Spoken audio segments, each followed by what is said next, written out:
This podcast contains adult themes, sexual content, and strong language. Listener discretion is advised. We acknowledge the traditional owners of the lands on which this podcast is recorded and produced, the Jagera and Turrbal peoples, and the traditional owners of the lands wherever this podcast is being heard. We honour the long and rich history of storytelling on country and pay our respects to Aboriginal and Torres Strait Islander elders past and present. Sovereignty was never ceded. I haven't read it, I haven't seen it. Again, I'm not paying for Prime. Fuck you, Jeff Bezos. Good job, Shonda Rhimes. Honestly, Yeah. Shonda can do no wrong. Yeah, she's like... She did Princess Diaries, so she's forever had my heart. Yeah, then they just cancelled it after one season. So that was really rude, Prime.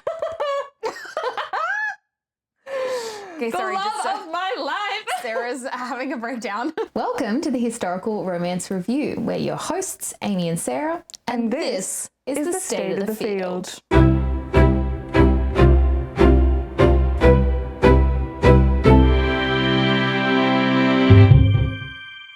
Today's episode of State of the Field, we are discussing adaptations. Yes. Romance book adaptations specifically, but we'll talk a little bit in general about adaptations. So we're talking mostly adapted to screen and mostly to film and TV series. Although there's a lot of other ways that your favourite books can be adapted, sometimes to like a screenplay, like a stage play, a musical. Very famous.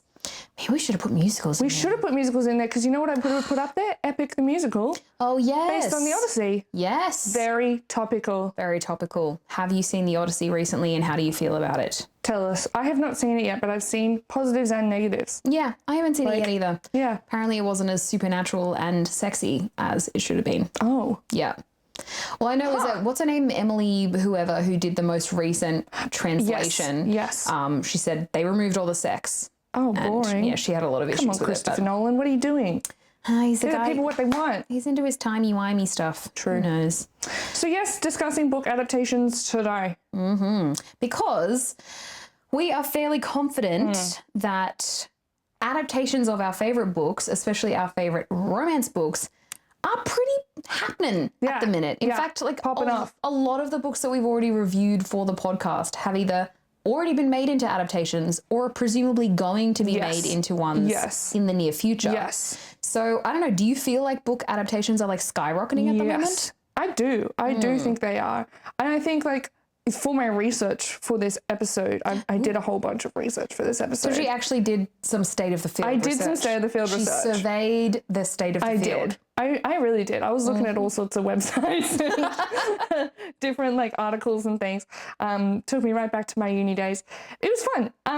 I have found that even the movies and TV shows that we loved from like early 2000s, 90s, 80s, we've talked a lot about how much I love the Anne of Green Gables adaptation movies. They're from 1985. We've talked about the Pride and Prejudice adaptations from the 90s. Like, even back then, so long ago. Even back then, people Sorry to our Gen X listeners.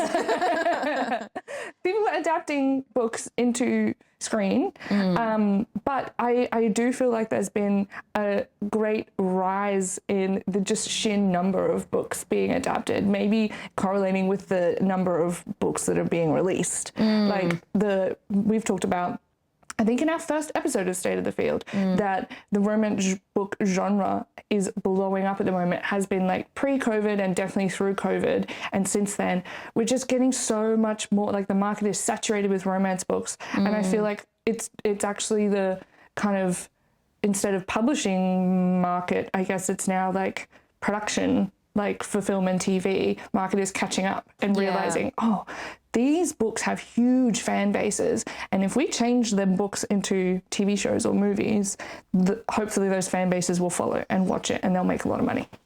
Yes, and I think like you're so right. Like ever since we've had film and then later television, classic books that people love, classic stories, have always been adapted. So I'm thinking obviously of Gone with the Wind. Yes. Is probably one of the most earliest most beloved adaptations.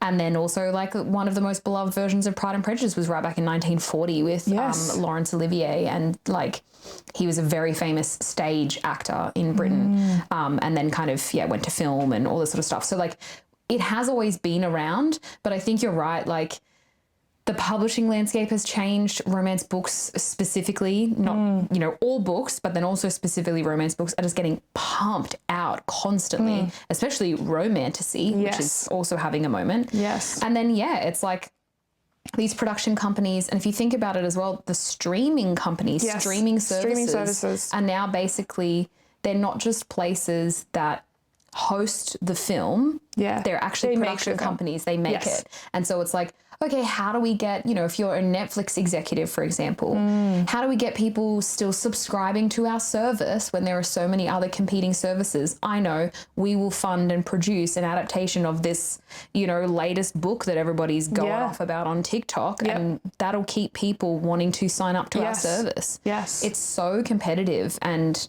yeah, I just like, a lot of the more recent adaptations of some of the romance books I haven't even seen because I don't want to subscribe to the services because they're across so many different ones. Yes, exactly. Oh my gosh, yes, I can definitely talk about that. There's a author that we've read that we know and love who's having 2 different book series adapted by 2 different production companies. Wow. Like even her stuff won't, like you won't even be able to watch that particular author's, all of her adaptations on the one service. It's crazy. And I guess that goes to show that really once you do get to the point of adaptation, the author does take a little bit of a backseat, right? Absolutely. Like it ceases to be their work and it turns into something quite different, which, you know, has pros and cons, which we'll talk about a little bit more later. But yeah, so like, give us some of the cliff notes of your research that you've done. Because you said you kind of did a bit of a survey, did a bit of a sniff around. What are we looking at exactly? In terms of adaptations from the last few years, so what I narrowed in on was basically from 2020 onwards, because to go back any further than that, there was just going to be way too much. There already was a lot. But I also wanted to kind of capture the recent books and like we said, the rise of the rom-com, the rise of the romance genre. It's interesting that I just said the rise of the rom-com because we have kind of talked about, is the rom-com dead? And I don't think it is, but I wonder if the rom-com... It died for a while. And now it's coming back, and I think I keep seeing these things where it's like rom-coms are so back, and it's because, you know, Emily Henry's book has been adapted into a movie, or, you know, we've got other romance books that are being adapted into a movie. It's almost like these authors are saving rom-coms by writing the stories that they can make, because people aren't necessarily writing original rom-coms for film anymore. Yes, because like the famous era of the rom-com is sort of like, you know, late 80s all the way through the 90s to the early mid 2000s, and then they die. And all of those, except for like a couple of famous exceptions, but pretty much all of those were just screenplays. They're just written as films, as new stories with new characters. And, you know, you obviously have a few standouts like Clueless is a modern retelling of Emma. 10 Things I Hate About You is a modern retelling of The Taming of the Shrew. So like there's obvious examples that we could still point as being adaptations, but for the most part they are entirely new retellings and brand new stories. And then the rom-com seems to die. We get deep into superhero territory, I feel. Superhero territory, dystopian territory, because that was really big. Like historical fiction had like a moment as well, grim stuff, very grim things. And now that it's like the world itself is very grim, people want to go back to a little bit of lighthearted fun and, you know, fantasy. And so but the difference, as you said, is that these production companies are not writing new rom-coms. They are simply taking the work of an author and adapting it because it's an easy market. And it's an easy market. This day and age, they don't want to take a risk on something that's not going to make them a shitload of money. It's interesting because there's a movie I'm thinking of produced by Netflix that came out very recently. Actually, it was only like maybe a month ago, called Voicemails for Isabel.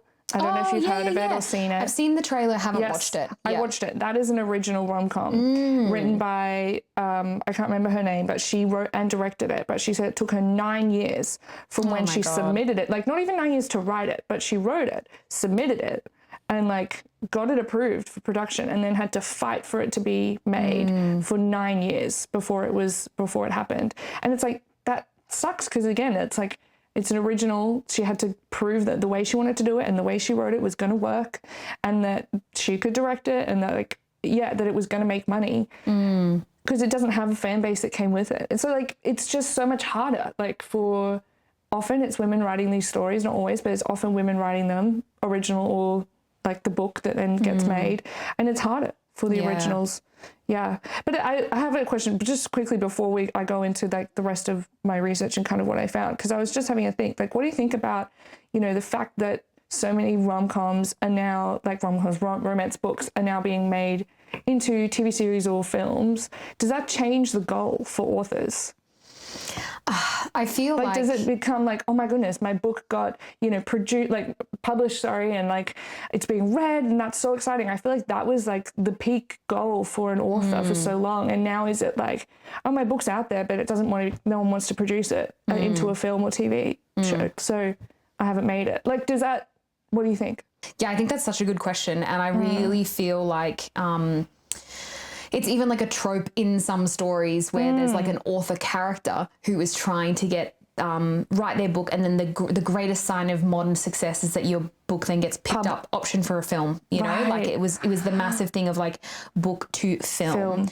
And now in the era that we're in, where television has outstripped film as being the medium that most people consume thanks to streaming, I think if your book gets optioned for a TV show, killing it, absolutely killing it. And people can make money over an extended period, because then you can have multiple seasons, you have all these different episodes, like you can sustain fan engagement with a show in a way that you can't with just a standalone film. Like you have the lead up, the production, the press tour, but as soon as the film is released, it's like, that's it.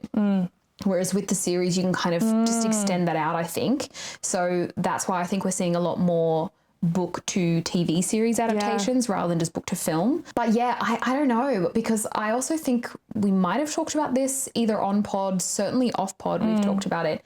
But the way that social media works, and especially the way that book talk works, I think has drastically changed the way that authors write books, because they're publishing more quickly, they're just producing work more quickly.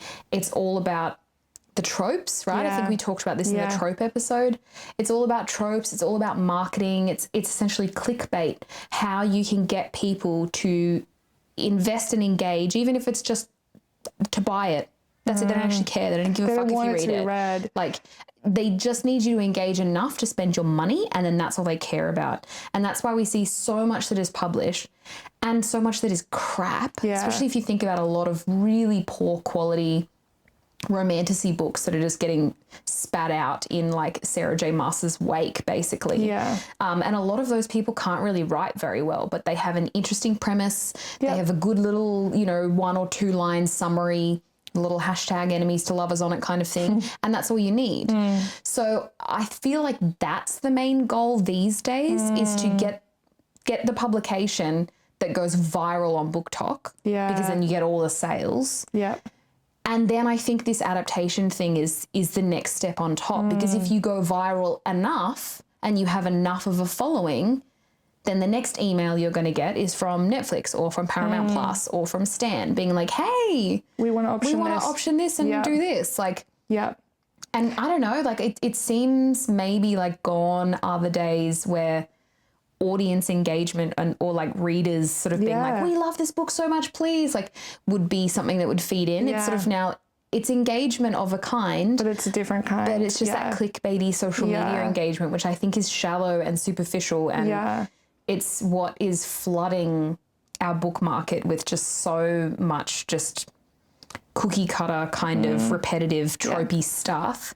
And I don't know, I hope that doesn't translate over into the adaptation realm, because it costs more and it takes longer to produce film and TV adaptations of literature, so they would probably only pick like good stuff. But that's what I imagine producers are looking for. They're looking for shit that sells. And I think that is affecting the way that authors write and create their stories and create their plot. It makes me sad, because like I wish it was similar to, you know, how it was, I guess, in some ways, where it's like just the act of writing and publishing something is incredible. Enough. Amazing. And that should be like, I don't know. I think that should be celebrated, aside from then like, I just wouldn't want any authors to be doubting their own work just because it hasn't been picked up for TV or series. Like that is, again, but that is still something to be celebrated as well. Like, great, it's going to be made into something else. So that kind of leads into ones that have been made into something else. So I had a look. As I said, I looked mostly from just 2020 onwards, mostly just the recent ones, and I did only look at adaptations that I would consider being adapted from romance books, like in that genre. Because otherwise you just, we're here for like 5 hours. There's so many out there at the moment of just like adaptations of all kinds of books, which is amazing. But I just want to zone in on just romance books. And I want to preface this by saying this is not even all of them. I could not even get all of them that have come out, but I've just done some. So, Amy, would you go to the next slide, please? These are just some of the adaptations to series that are actually currently out right now. You can watch these. You can watch these. And I have watched all of them. Maybe not all of them in its entirety, but I've watched every single one of these up here. We've got Every Year After, which I think we talked about in our This Summer Will Be Different episode, because this one is based on Every Summer After by Carly Fortune. Why would they change the name? Why would they change the name? I'm already getting nitpicky about the adaptations. Yeah. We're gonna go into turn it down. We're gonna go into what we like and what we don't like and what we want from adaptations. But we've got that. We've got Off Campus, which was huge. Every Year After and Off Campus were both done by Prime Video. And that one, Off Campus, is based on the Off Campus series by Elle Kennedy. Specifically, just this season, first season is but from The Deal. And also, I was going to say, we are expecting a second season of Every Year After, going through another one of Carly Fortune's books. Oh, One Golden Summer? One Golden Summer. We're expecting more seasons of Off Campus. And just judging by what I'm seeing on this cover here, ice hockey? Yes. So there you go. They're just like trying to capitalize on that heated rivalry shit. Of Heated Rivalry. Because over here we've got Heated Rivalry. Again, classic. We've read the book, and we are expecting more seasons of Heated Rivalry, which I'm very excited for. And represent Canadian production company. Yes, I was going to say, I'll say it out loud.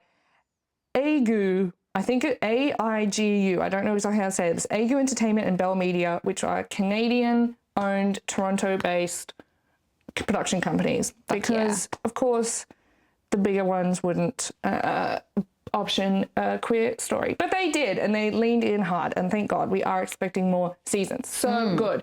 And then in the middle, we've got two very famous, very well-known ones. The Summer I Turned Pretty, which is adapted from the Summer I Turned Pretty books by Jenny Han. That is a completed series, but we are expecting a movie. Oh. Yes. Okay. And that one was huge. That took over the entire world. That was insane. I haven't read it, haven't seen it. Again, I'm not paying for Prime. Fuck you, Jeff Bezos. Absolutely. But it was everywhere all over my algorithm, and I don't even engage with it. That's how big it was. Yeah, it was huge, and I think the movie will be huge as well. And of course, we've got the giant of Netflix, Bridgerton. Yes, almost the OG, right? Because this one. So this was 2020. Yep. No, so 2021? Nope, 2020. Season 1 came out in 2020. Because I remember watching it in 2021, I feel, in lockdown with my friends in Sydney. Yep. I think it came out late 2020 maybe, but I can't remember. But it was basically they did a season every 2 years up until this year. So we had season 4 come out this year with also a spin-off series of Queen Charlotte. Oh, yeah. The Queen Charlotte spin-off series. We're expecting season 5 next year. So they're kind of changing their production schedule. They usually do it one every 2 years, but they're bringing the next season in. And these are, of course, based on the Bridgerton book series by Julia Quinn. Absolutely insane. Huge series. 12 children. I don't know how many children there are, but they're all going to get a series. A whole slew of Bridgerton. 8 of them? 8, I think. 8 or 9, yeah. Yes. Anyway, too many. But, well done, Netflix, for getting in on that so early and figuring out that this is going to be such a big deal. And I will just say here, an interesting thing about Bridgerton was that these books I don't think were super popular at this time. Because they're pretty shit. They're kind of bad. We're going to potentially have a look at we may have to investigate. We may need to investigate. But basically, I feel like people who read historical romance, as in romance set in a historical time but published contemporarily, people who read a lot of that would have known Julia Quinn and the Bridgerton series. She's very, very other famous, than that, you wouldn't have known her books. No, she was not mainstream famous, and so which makes it an even more interesting choice that Netflix picked up this story. They sensed something before the other production companies did, and I just want to say, as someone that loves, obviously, Regency drama and this time period, they picked up on a little bit of a taste and a flavour for what we would call bonnet dramas, because I think there's a very specific reason that the very first kind of mass-produced bulk paperback romance adaptation that we get is one that's set in this Regency era it's essentially Jane Austen but sexy and modern, and that's what Shonda Rhimes went for, and that was the whole thing. Good job, Shonda Rhimes. Honestly, Shonda can do no wrong. Yeah, she's like... She did Princess Diaries, so she's forever had my heart. Did she also do Bend It Like Beckham? Maybe. I think she did way back when. And she did Grey's Anatomy. Oh. So, yeah. Oh, my God. She's great. Grey's Anatomy. I always think she did Bend It Like Beckham, but I don't think she did. Shonda Rhimes. She does so much. Yeah, she wrote, created, wrote, and executive produced Grey's Anatomy. Oh, no. I'm thinking of something else. Beckham. No. But she did do Grey's Anatomy. She did do Princess Diaries. She's done Bridget. She's done so much. Just look Shonda Rhimes up and look up her whole IMDb page. It's incredible. So, yeah. Very telling. Very telling that it was a Regency one, I will just say. But that kind of opened the floodgates then for especially looking at romance books as source material, because especially like, again, that historical romance still had a little bit of a stigma around it as being like a bit Mills and Booney, a bit like bodice rippery and like kind of, you know, dumb and crap. Yeah. And the success of Bridgerton proved that even if the books themselves were a bit silly, audiences loved the stories and the characters, so it was ripe for the pickings. Yes. And then you just have these other books series that have actually been extremely popular as books. So it's like, it's a win-win. It's a win-win. Production company. Yeah, they did amazingly. A couple of other things that I want to pull out. I'm not going to go through all of them, I guess. Maxton Hall there is an interesting one because it is made and produced in Germany. So it's one of our non-English speaking ones, which is fantastic. It is based on a trilogy of books, Save Me, Save You, Save Us, by German author Mona Kasten. And I have seen all of it. We're expecting the third season this year. And the absolute best way to watch it is in German with the subtitles on. It is fantastic. But it's very interesting. Again, produced by Prime Video, but... different kind of audience, I guess, looking mostly at the German audience, although it has gone internationally. Another one I want to point out, The Other Bennet Sister. That one is interesting to me, especially because, like, post-Bridgerton era, we've got a book that is kind of the spin-off from Pride and Prejudice, but is based on its own book named The Other Bennet Sister, which is written by Janice Hadlow. So kind of a double adaptation there almost, like a spin-off and an adaptation.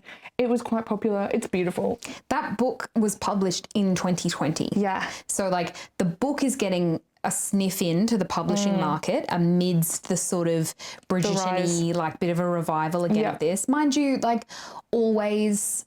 Austen-y sort of spin-offs will always get published because there's always a market for that. People will always watch it. But yeah, I think it's quite remarkable that within 6 years this gets adapted into a very successful TV show by BritBox, this one. Yes, that was BritBox for BBC One. Then the other two right here at the end, which I want to talk about, Heartstopper and My Lady Jane. Heartstopper is really interesting to me because Netflix has done it, centering on queer romance, which is beautiful, and it's actually based on graphic novels. Ah, cool. Yeah, based on the graphic novels written by Alice Oseman. Beautiful, beautiful love stories. Go watch it. So beautiful. And we're expecting the movie has just been released. It's kind of like a finale movie kind of thing. But it's just interesting because it's like it's still romance, but it's not your typical like style of romance book. It's a graphic novel. And then My Lady Jane, I just want to discuss that very, very quickly. It's based on the book by Brodie Ashton, Cynthia Hand, and Jodie Meadows. The three of them wrote it. And Prime did the first season of it, and then it was cancelled. Oh, what? After one season. I thought it did really well, though. It did really well. Why? Apparently, I don't know why they didn't keep going with it. It was incredible. I loved it. I really enjoyed it. It's kind of like a fun retelling of the story of Lady Jane Grey, who comes into power after King Edward the whatever. King Henry VIII's son comes into power, and then he dies at like 9 years old or 8 years old or whatever. And then he names Lady Jane Grey as his successor instead of naming one of his half-sisters, Mary or Elizabeth. And so she rules, oh no, maybe he doesn't die at 9, maybe he dies older than that, but she only rules for 9 days. And basically it's like a kind of a fantasy take on it. Anyway, it's quite fun. It's really cool. And yeah, then they just cancelled it after 1 season. So that was really rude, Prime. Because it's like 2024 is when the first episode came out. Yep. And like it's got a 95% score on Rotten Tomatoes, which is like very high. Yeah. And 7.4 out of 10 on IMDb. So that's like doing very well. It did very well. I actually have no idea why they cancelled it. It was like... The show did not get enough viewers and suffered from poor marketing, according to Google. But which is ridiculous because so many people who... I hadn't even read the book and I watched it. Like I was keen for it because it just looked cool and it was cool. And interestingly... Same actress, Emily Bader, who was then in People We Meet on Vacation by Emily Henry, the movie. I wondered why she was famous. Yes, that's kind of, well, it's not the only thing she did, but it's one of the first things. It was one thing that probably put her on the scene. Yes, absolutely. So anyway, that's that. And if we go to the next slide, we'll try and whip through these. We've got adaptations to series that are coming soon. So these are ones that we are expecting to come out soon. Again, this is all very familiar to me. This is familiar to you. These are all books that we know. So this is very exciting. These are the ones that have actually been picked up and either production's been started or we actually have like a production team working on it. There are lots and lots of rumors out there for lots of different books. So I haven't put the ones where it's like, oh, we think this might be happening maybe one day because like ACOTAR. Exactly. Yeah. So I didn't put those up there. But these are the ones where it's like actually going. So this is what I mentioned earlier.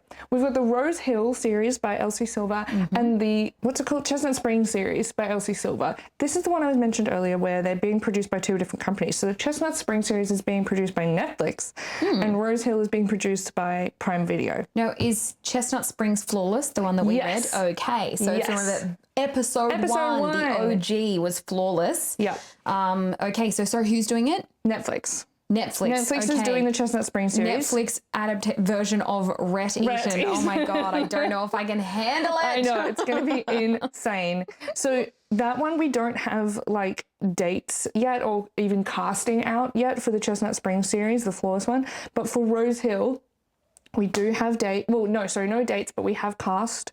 They've started production. We know which books it's based on. It looks as though they're going to do the first season based on the first 2 books. They're going to kind of combine them. Okay. Yeah. So I'm interested to see how that is going to go. Anyway, that's that. We've got the Windy City series over here, Mile High, Right Move, etc. by Liz Tom 40. And Amazon MGM Studios is doing that one. No release date yet. Fourth Wing, Iron Flame, Onyx Storm. We know that one, classic. Yeah, famously snatched up by Michael B. Jordan. Michael B. Big Daddy Michael B. No release date yet, but he has confirmed that it is going to happen through Prime Video. And then, Okay, sorry, the love of my life. Sarah's having a breakdown. Even though she made the slides, it seems she forgot what was on them. I made the slides, but oh my God, I'm so excited. This time will be different. Carly Fortune. Okay, Netflix is doing it, so I'm hopeful. Okay, yeah, look, they've got a good track record. I won't have to pay any money to the Spawn of Satan to watch it. Exactly. Oh my goodness. Okay, and we have cast. We actually already have casting release. There's been a bit of debate I've seen going around, even just like between friends of mine that have read this book and then like online about whether or not the guy who's playing Felix is hot enough, and I think he is. He doesn't look like he has blue eyes, but look, I can forgive that. I'm just Googling him now because I feel like you sent it I did send it to me. Roby Attal. Yeah. Is that a Roby Attal? Roby Attal. I don't know how to say his name exactly. Okay, now listen. He is pretty cute. I think he's cute. I mean, the thing is that they're going to... Like, they'll jazz him up. And like, there's a couple of pictures here where he has, like, kind of mussy hair. Like, curly, mussy hair, and he looks pretty cute. So, like, I think if they, like, Felix him up a little bit, he's going to look just fine. Okay, here's something that we can talk about more later on. But I really like that I don't know who any of these actors are. Oh, yeah. I love that. I want brand new, fresh meat. Yeah. I don't want you to bring in... who am I thinking of? Who did Wuthering Heights? What's his Jacob face? Elordi. Jacob Elordi. Yeah. Don't bring Jacob Elordi in here. No. He needs to stay where he belongs in the like big whatever big massive production movies. Go away. Leave the adaptations to the new, like let the new actors shine. Yeah. Anyway, that's my opinion. I'm very excited. I think that's a good opinion. I have like mixed feelings about it because obviously I associate adaptations so much with my teen and tween years and just being like obsessed and like, oh my God, I love them so much. And so when it's people that I don't know, I can't like just slip into that easily. And Chad Michael Murray. Oh my God, Chad Michael Murray. But yeah, I can't slip into that as easily. And then obviously it's like if you watch it, you love it and then you love the people. But like I'm old now and so I don't respond the same way that I did. So it's this kind of thing of like there's my instant thing is like I don't know these people. I don't know who they are. Why are they in my story? Yeah. But I agree. Bring in the new talent. Time to retire some of those oldies. Yes. And anyway, I'm just excited to see how they go with like how their acting is, all that kind of stuff. Anyway, that's the one I'm probably most anticipating. Yes. Oh my goodness, and they better do it right. I'm watching Netflix. Do it right. Yeah, Netflix, if you're watching this, you break Sarah's heart. If you wreck a Carly fortune, like something wrong with you. Okay. Really wrong. We need to talk about that with the every year after show. But anyway, I haven't even finished it. I haven't even watched it. Read the book, loved the book. Loved the book. Really loved the book. Okay. But yes, I don't know. I'll stand by for that one. All right, next slide, please. Adaptations to movies out now. There looks like there's less of them. But that's kind of just because there are less of them. And that's my point, right? Is that like the production companies, they want TV series because you can have this sustained engagement. It's easy to build many years. Yeah, a fan kind of fervor for it. And it's just, easier to ride the high. Yeah, really not many movies that I put out there. I put the It Ends With Us there dubiously. Lol. Technically, I have not read a Colleen Hoover. It's based on the book by the same name by Colleen Hoover. I've never read a Colleen Hoover and I never will read a Colleen Hoover. And that is a threat. Like, I promise. She's so deadly serious right now. I'm so deadly serious. I could not be more serious. They're so terrible. Anyway, if you don't know all the drama that happened with the It Ends With Us movie, just look it up. It was huge. You put aside a few, like 4 or 5 hours maybe to go down the rabbit hole. And go watch it. It's insane, but we don't have time to go into it now, but it was intense. Red, White and Royal Blue, another queer romance that got made into a big movie. Isn't To All the Boys I've Loved Before, wasn't that a series? No, it was a series of movies. So it's I put just the one up there, but it did have like sequels and it's had now spin-offs from other. So this is also Jenny Han. So Jenny Han wrote To All the Boys I Loved Before and this Summer I Turned Pretty. So different books, different series, but yes, they were big. The Hating Game is by a novel by Sally Thorne, I believe. It was the first romance book I read that kind of got me back into romance like years ago. Like the contemporary romance, not historical romance. I haven't looked at the movie. It looks kind of terrible. I like Lucy Hale, but I don't know who the other guy is. I feel like she's in bad stuff. She's in bad stuff now. Yeah. Like, I don't think she's... Was it? No, not Gossip Girl. The one with A in it. Yeah. What's it called? Pretty Little Lies. Pretty Little Lies. Yeah. She's never done anything good again. Yeah. Oh, bless. Sorry, Lucy. Yeah. And then, Gorgeous, The People We Meet on Vacation. Classic. M-Hen. Classic. Beautiful. Those are the movies. And then we have some expected movies. So they are doing movies. They are making movies. So I've just put the books up because obviously we don't have any like movie things, titles up there. Got another M-Hen, couple more M-Hens. 2 M-Hens. M-Hens, yes. Very exciting. We've got Before I Let Go by Kennedy Ryan. I haven't read that one yet, but I really, really want to. China Rich Girlfriend, I put that up there interestingly because this is the sequel to Crazy Rich Asians. And I didn't put Crazy Rich Asians in the movies that we are out now because it came out in 2019. Oh, so, just missed out. Just before my cutoff limit. But yeah, apparently we're getting a sequel to Crazy Rich Asians, which I like. Some Sense and Sensibility, which we know is coming out soon. Interesting that we would classify that one as a romance. Interesting that we would classify that one as a romance. Which we would, but which we haven't featured many of the other period dramas there. But like, yeah, it is being like marketed to us as a romance. Yeah, exactly. Got a Christmas one there by Christina Lauren. Tessa Bailey, massive in the romance world. She just pumps books out. It starts getting It Happened One Summer. And then... the OG for me. Yeah. The OG for Amy. The Dread of Her Life. The Love Hypothesis. The Love Hypothesis. I cannot wait. I am so excited. I love it already. I can't wait. It's coming out September 23rd. I will be taking the day off work. That's soon. That's so soon. It's so soon. I'm so excited. God. So, which means we're going to have to reread the book before we watch the film. Reread it. Okay. So that's all my research. That's the ones I found out in the world. Well, I think that's more than enough evidence to sustain this feeling that we've had that romance book adaptations are really kicking off right now, especially in TV form. And so maybe it's worth then, because in case you can't tell, we obviously have pretty strong feelings about adaptations, and especially when some of the books that we've reviewed on the pod already, we often have strong feelings about that. So what, like, especially anticipating these ones that are to come, some of those are very, very precious dear to to you. us, yes. And like book lovers, I really enjoyed. Love that so much. Yes. And obviously Sense and Sensibility, I adore. Yes. And we talked about last episode, there's already an adaptation of that, the 1995 one that is just perfection. So good. Yeah. So in anticipating these new ones to come, what do you think it is that we want from a book adaptation? Yeah. Oh my goodness. Okay. The first thing that jumps to my mind is I want accuracy. I want book accuracy. And I think what I mean by that is like, I want the not just the actual scenes and what happens, but like the vibe of the book to be kind of carried over into the film or the TV show. Like I remember seeing this creator on Instagram talking about the love hypothesis and the movie, and they're like all just like little things that are in the book that they hope that they have in the movie. And sometimes those little things are just like, oh my gosh, can we have this like specific outfit that the author describes, or can we have this moment? Like, I think that shows a real attention to detail and that honors the original source material and the author and the fans, because we love that stuff so much. And so not just the little stuff, but I'm like, if you're going to cut and change major plot points, like, just, why didn't you just write a new thing? Yeah. Like, why are you calling it, like, okay, this is where I come in with every year after, every summer after. I don't want to spoil the TV show for you,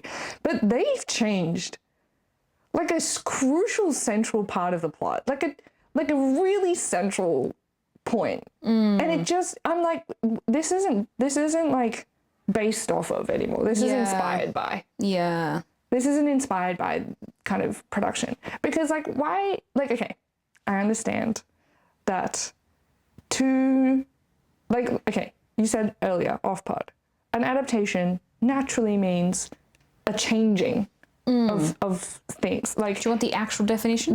Yes, please. According to Cambridge Dictionary, adaptation means the process of changing to fit new conditions, which mostly in biology, a physical trait that helps an organism survive, or a creative work rewritten into a new format. Right. So the idea of changing to fit new things around you, changing the core of the inner thing to fit a different outside, is built into the word adaptation. But it's interesting that we have this response of like, okay, we expect there to be some change. That has to change, naturally. I understand that. Yes, but there are still so many elements that we feel like you can go too far. Yeah. And I don't know, I wonder if it's then there are some stories, some materials that you can't adapt for new conditions. So, for example, you can't make a Regency romance story makes sense to a modern audience without completely butchering the Regency story because the cultures are too different or the historical setting is just too crazy to understand, something like that. Like, I don't know. And so I think it's always this thing of like, when do producers, where's the balance between making adaptive choices in terms of audience communication and when they're just making adaptive choices for like shit reasons. And for all of these ones that you're talking about, they're all set in the modern day. Yeah. So like you don't have to make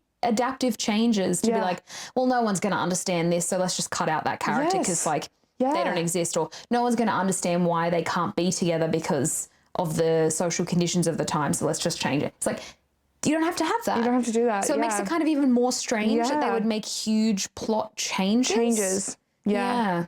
So I don't love that. I'm like, if you're going to try and base something around a really well-written or well-formulated story, like, try and keep that, I guess. That's what I want to see. I want to see good casting. Like, put actors that actually look like those. Actually, I'm gonna pivot on that. I don't care really, actually, the kind of ethnicity, unless it's central to that character. Like if, say, it's like a person of color who's written people of color in their work, then that needs to stay the same. But in terms of like, I don't know, I feel like I'm fairly flexible with like having the right actor for the right job. And I think this is a thing, and I often talk about this with my students when we talk about the history of pop culture and historical fiction, specifically in one of the courses that I teach. And it's the difference between accuracy and authenticity. So for accuracy, you would expect the text says he has black hair, therefore the actor must have black hair. That's accuracy. Right. Authenticity is more like, this character is this type of person in their personality and the way that they treat the other character and the way that they do this and that. So it doesn't really matter if the character physically looks quite different, including ethnicity and race, as long as they're capturing the authenticity of the character's traits and heart and all that kind of stuff. And so when that's done well, people don't care. When it's done poorly, they really care. But what they care about is the authenticity, but it's often described and articulated as accuracy. So maybe this is what I meant before when I said I want accuracy. I actually just want authenticity. You want authenticity, yeah. Thank you so much for defining that, because that's so right. Yeah, it's like you actually don't care if... I actually don't care. If the hair colour is the same, if their skin colour is the same, if, you know, this particular scene happens in this before this particular scene, blah, blah, as long as the feeling and the sense of the story, what the author leaves you with at the end, and the general purpose that you can tell the author had for the characters, if that is authentically portrayed, you can allow for a lot of changes in the accuracy of it. Yeah, you can allow for a lot of adaptations. Okay, you've changed my entire, not perspective, but like understanding of it. Oh my gosh, you're so right. I came into this being like, I think I want book accuracy. But I think you've described something that's really interesting and challenging for producers to do, because part of what you were capturing in your discussion of book accuracy, which I would say is authenticity, is user experience, how the community feels about the characters. Everything you just said of the people are like, oh my gosh, I really hope that like this iconic outfit is in the film. I really hope that they capture like this scene and just, you know, makes me feel like this, like, that's really hard to capture for all audiences in the film. And that's always what happens when you take something that starts off as like imagined in your own mind with all of the layers of your understanding and your preconditioning onto what these characters look like, how they behave, how the scene made you feel. So true. And then when you see it made concrete in visual form, it's either going to match what you thought or it's not, and give you that same feeling, or it's not. And I don't know if there's much that producers can do for that. For some people, it just will not match their own experience of the book. And so it's always going to feel inauthentic for them. That is so interesting. Yeah. But having said that, I do also think that a lot of contemporary production studios just don't give a fuck. Right. Because they will... Yeah, and I think you can see a difference in some adaptations that are made as sort of like, what's it called? Like crowdfunded, like fan supported, you know, where they are like, oh my God, like let's get the money together and we're going to make this a thing because we love it so much.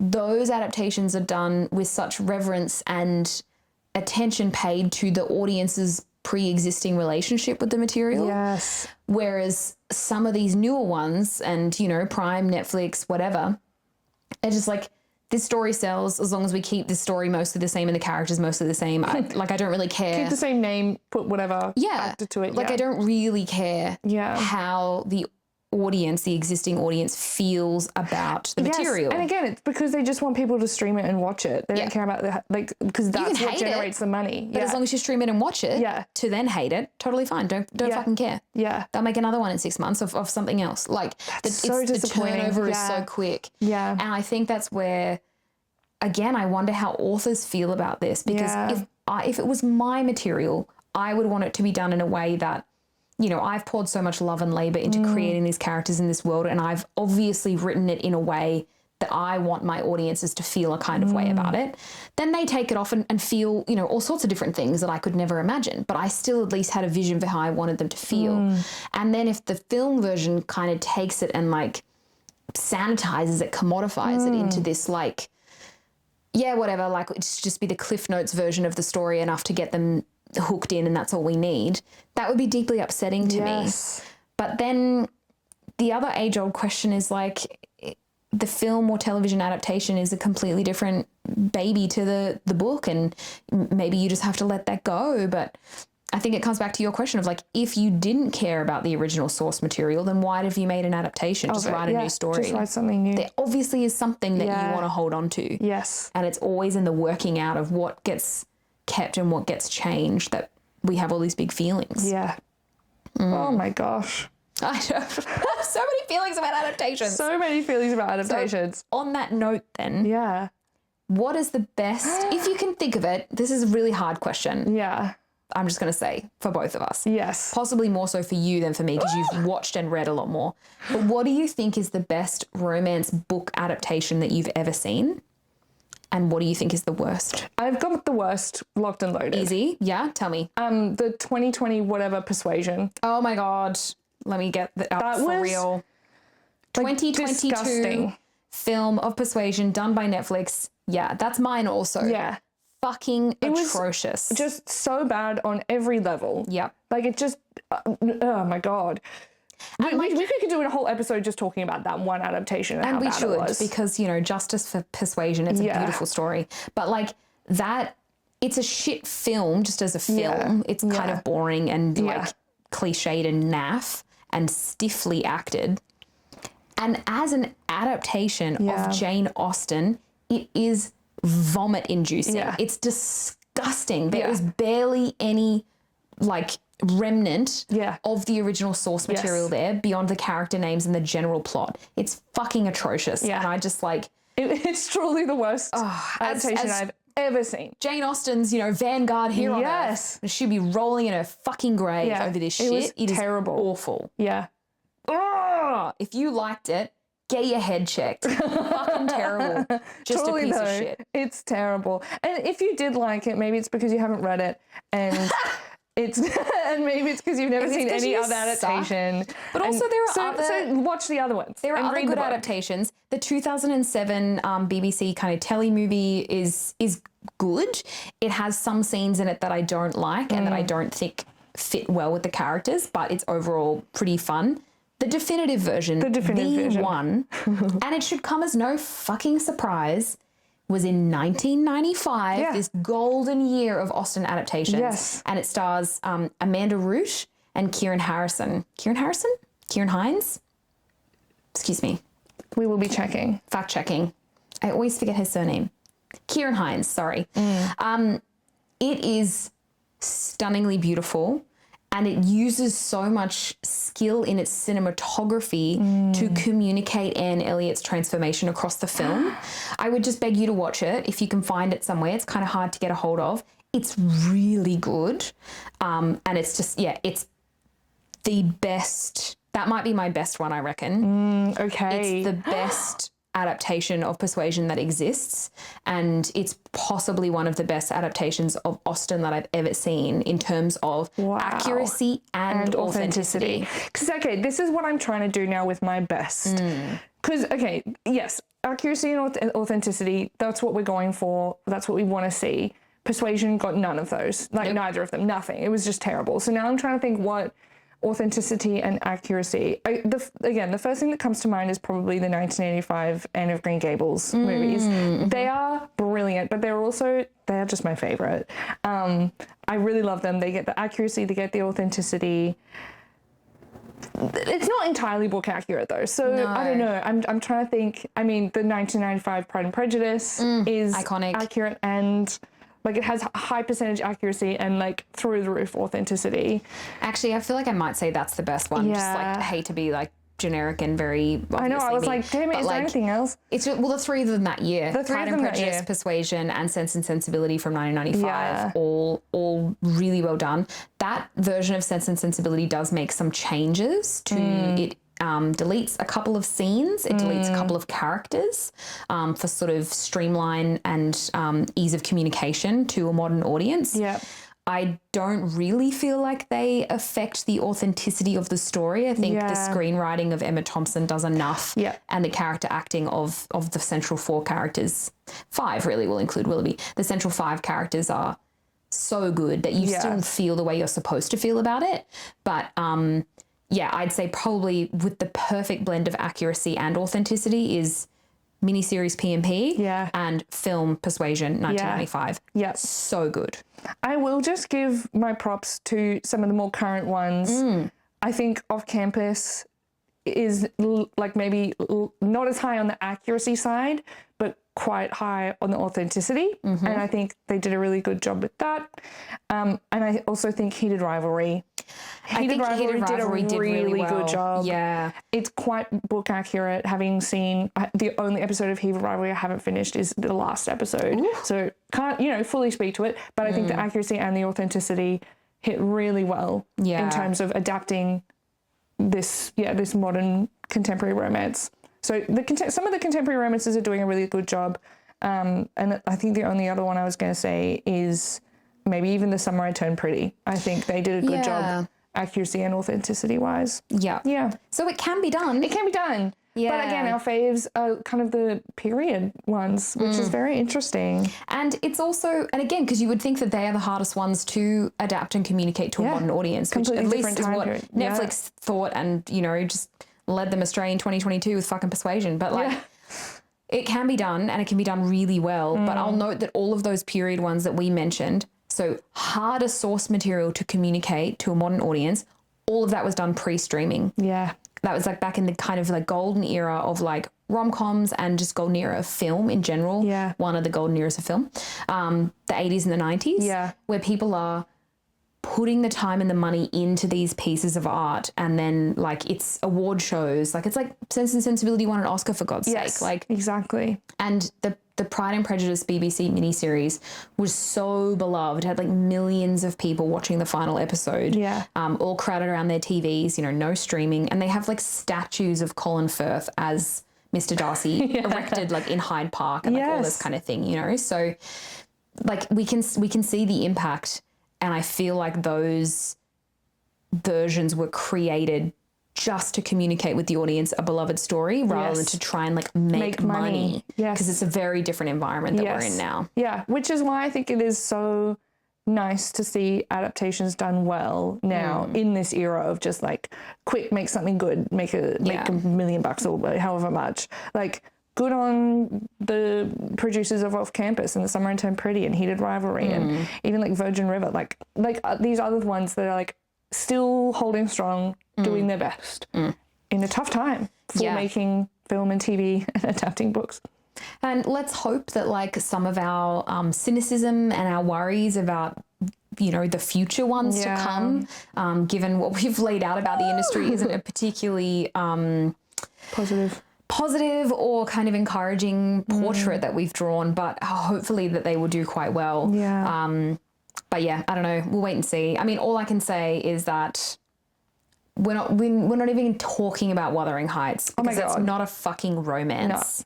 But that's what happens when you try to take something that is about poverty and class struggle and sexify it up in like some 14-year-old's fever dream. Yeah. Slap it in some latex and get Margot Robbie involved and try and sell it to people.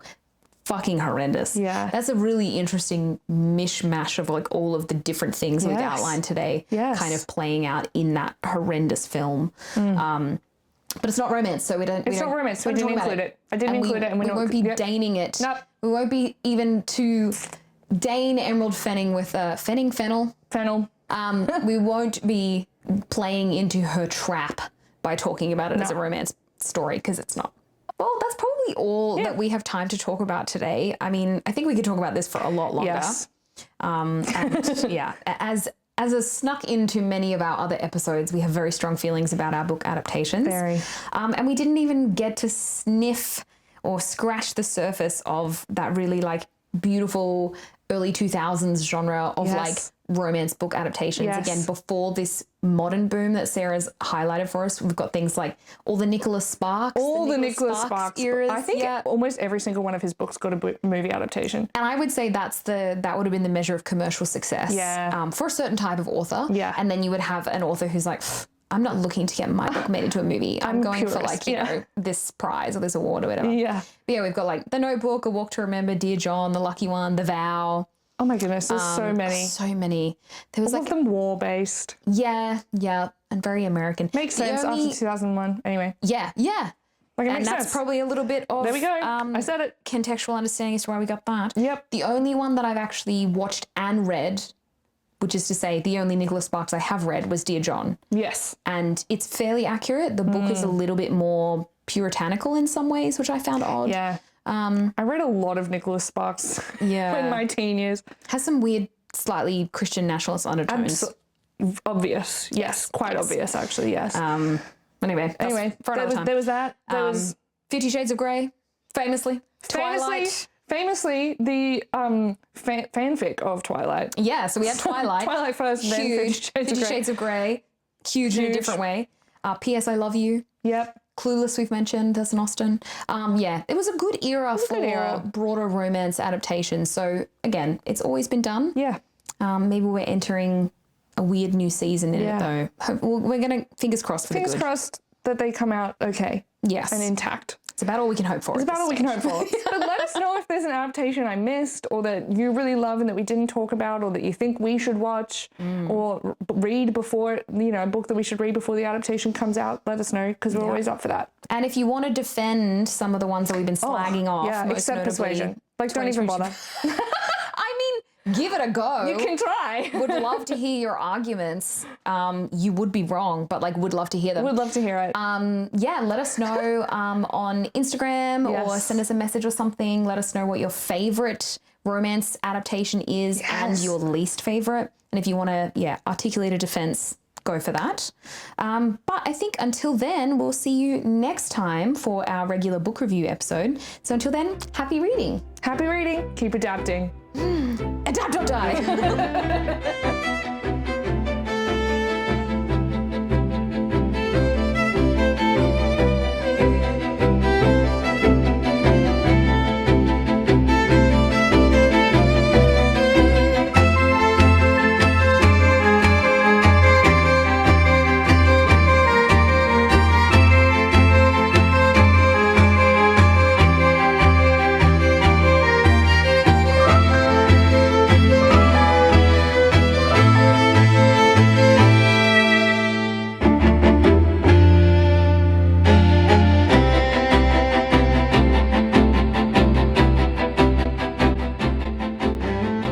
The Historical Romance Review is written, recorded and produced in Meanjin, Brisbane.